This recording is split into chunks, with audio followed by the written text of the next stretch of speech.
It's a Mini with 2 doors, front and rear seats, and a turbo. But it's not the standard Cooper S. This model is called a Paceman, whatever that is.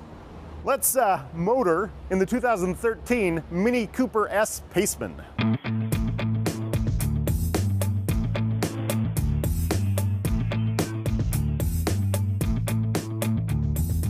Mini basically makes one car, the Cooper, with a ton of variants.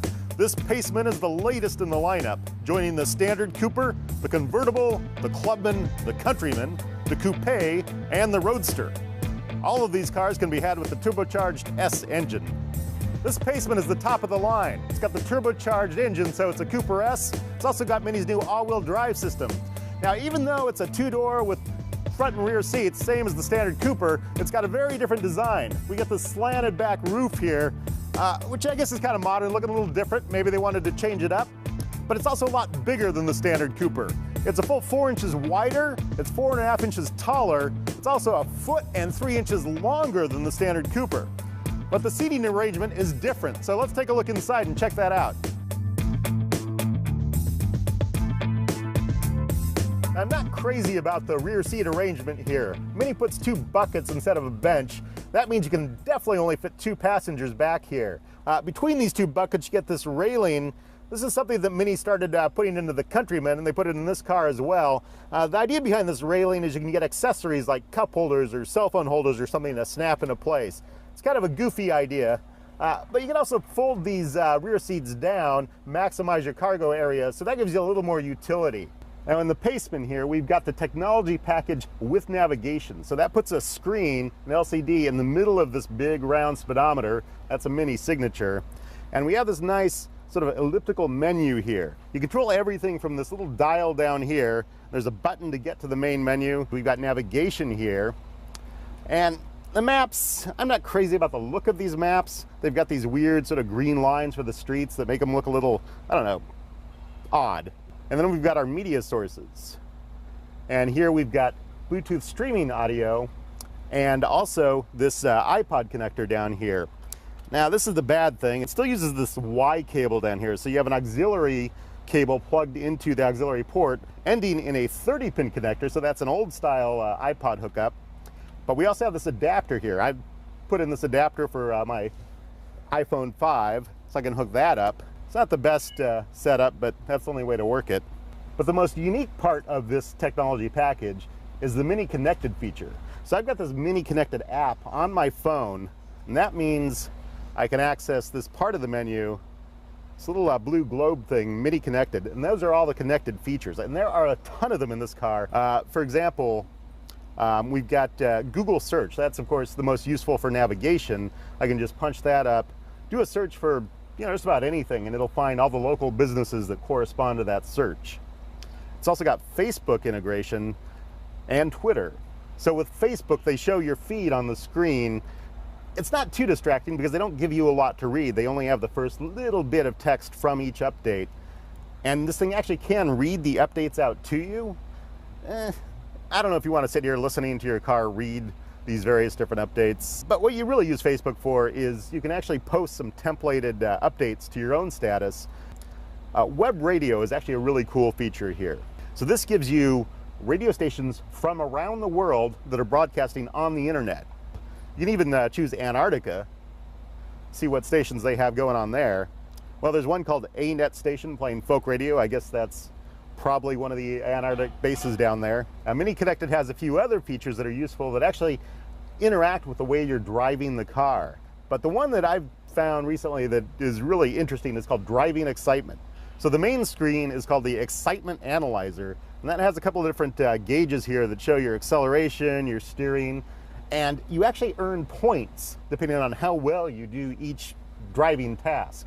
And if you look on the phone, you can see like what level you've reached. There's also a series of badges you can earn. There's a badge for acceleration, for your getting a decent 0 to 60 acceleration. You also have a sports instrument display, which here will show your horsepower and your torque. Those are gauges you don't normally get in the instrument cluster, so it's kind of nice to be able to see that if you want. You also have a force meter, which shows how hard you're taking the car around the corners. It has a nice display. It shows the Mini kind of in the center and drifting to the side as you're taking the corners and putting the G-forces on it. Now I mentioned this fact that this car comes with the automatic transmission. It's a 1250 option. Comes standard with 6-speed manual, and I would have preferred that. It's much more fun for a Mini. The 6-speed automatic transmission isn't too bad. We've got paddle shifters here, and uniquely, it's more of a BMW Mini thing, is you actually, instead of having one side be up, one side be down, you actually pull up for upshift and push on them for a downshift. This transmission shifts pretty fast, but again, the manual would be more fun. There's also a sport mode in this car. That's just by flipping this toggle switch, puts it in sport mode, puts the transmission into sport mode, and makes the throttle a lot more responsive.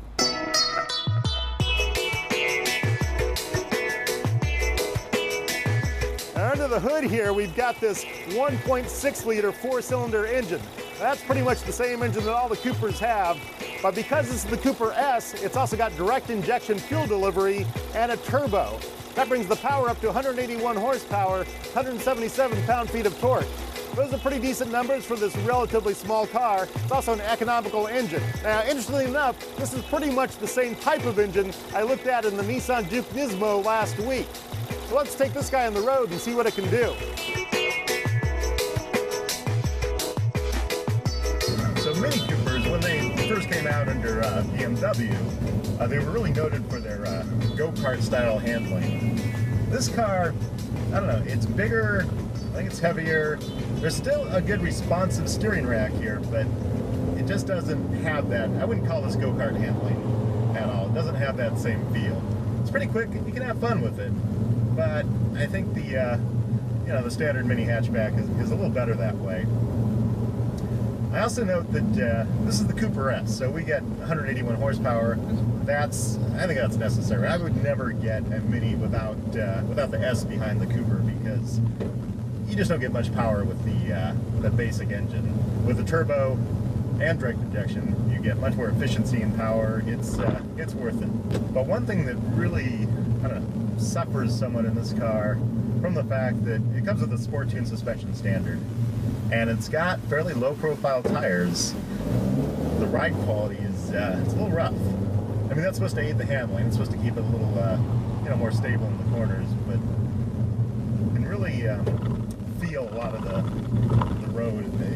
This road's fairly rough, and this does not feel like a premium level car, which this one is supposed to be. It's a premium level compact.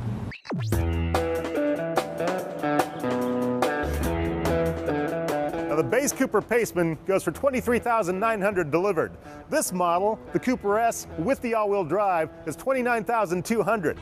Now, to go CNET style, you'll want to add the technology package with navigation. That's a $2,500 option. You can save a little money by shaving off navigation from that. That brings it down to $1,750. All told, that's $31,700. The automatic transmission is a $1,250 option. I would get the manual transmission. It's a lot more fun. And in fact, I would get the standard Cooper S, not the Paceman, because I think that smaller car is a lot more fun too.